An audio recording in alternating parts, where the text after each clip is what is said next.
Hello friends, welcome to our channel. आज की video का टॉपिक है नई शिक्षा नीति 2020 पर निबंध। तो अगर माई एनईपी ऐसे कंपटीशन की बात की जाए तो उसमें हमें 4 उपविषय 4 सब टाइटल्स दिए गए हैं जो इस प्रकार से हैं: भारत केंद्रित शिक्षा, समग्र शिक्षा, ज्ञान आधारित समाज और गुणवत्तापूर्ण शिक्षा। हमें इन 4 बिंदुओं को ध्यान में रखकर निबंध लिखना है, लेकिन हमें यह बात नहीं भूलनी है कि हमारे निबंध का जो मेन पॉइंट है, मेन केंद्र बिंदु है, वो नई शिक्षा नीति 2020 है, जिससे हमें भटकना नहीं है। हमें पूरा ऐसे नई शिक्षा नीति को ध्यान में रखकर लिखना है। तो हेडिंग्स है हमारे: प्रस्तावना, भारत केंद्रित तथा समग्र शिक्षा, ज्ञान आधारित समाज, गुणवत्तापूर्ण शिक्षा और निष्कर्ष। तो चलिए निबंध स्टार्ट करते हैं। तो फ्रेंड्स, प्रस्तावना में हम यह बताएंगे कि शिक्षा मानव जीवन के लिए कितनी महत्वपूर्ण है और जो नई शिक्षा नीति आई है वो इसमें किस प्रकार से अपना योगदान देगी।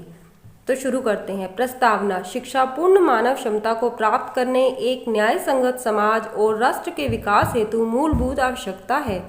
ज्ञान के परिदृश्य में पूरा विश्व तेजी से आगे बढ़ रहा है, फिर सदियों से शिक्षा का केंद्र रहा भारत इसमें पीछे क्यों रहे।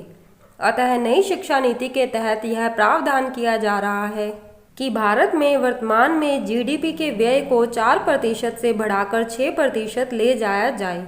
शिक्षा ही वह माध्यम है जिससे न सिर्फ व्यक्ति, समाज, देश का विकास होता है, बल्कि विश्व के एकीकरण में सबसे महत्वपूर्ण योगदान देता है। नेक्स्ट हमारा हेडिंग है भारत केंद्रित तथा समग्र शिक्षा।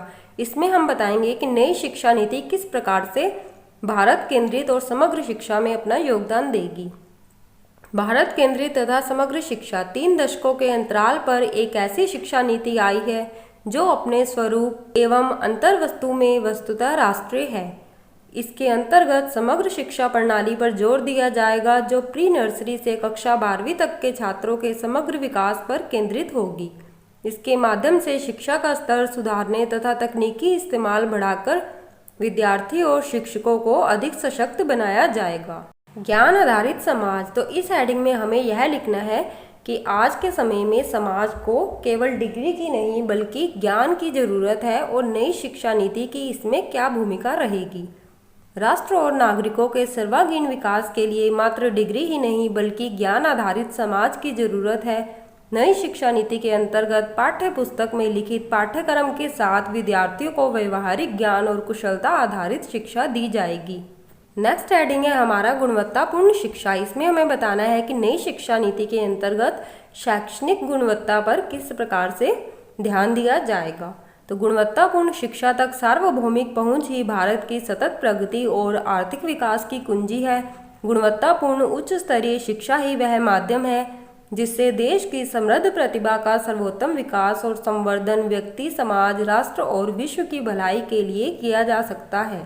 नई शिक्षा नीति शैक्षिक गुणवत्ता पर आधारित होगी। तो निष्कर्ष में हम लिखेंगे कि नई शिक्षा नीति किस प्रकार से शैक्षणिक गुणवत्ता को बढ़ाने में मददगार साबित होगी। तो इसमें मैंने एक फैक्ट लिखा है कि भारत सरकार ने 2015 में एक एजेंडा अपनाया था जिसका उन्होंने लक्ष्य रखा था कि सभी को समान गुणवत्ता युक्त शिक्षा प्रदान हो सके। तो ये फैक्ट मैंने निष्कर्ष में लिखा है जिससे निष्कर्ष प्रभावशाली बन गया है। तो निष्कर्ष हम इस प्रकार से लिखेंगे: भारत द्वारा 2015 में अपनाए गए सतत विकास एजेंडा 2030 के लक्ष्य सभी के लिए समावेशी और समान गुणवत्ता युक्त शिक्षा और जीवन पर्यंत शिक्षा के अवसरों को बढ़ावा को पूर्ण करने में नई शिक्षा नीति मददगार साबित होगी। तो इस प्रकार से आप निबंध लिखेंगे तो आपके निबंध में सभी इंपॉर्टेंट फैक्ट्स भी इंक्लूड हो चुके हैं और निबंध प्रभावशाली भी बन गया है।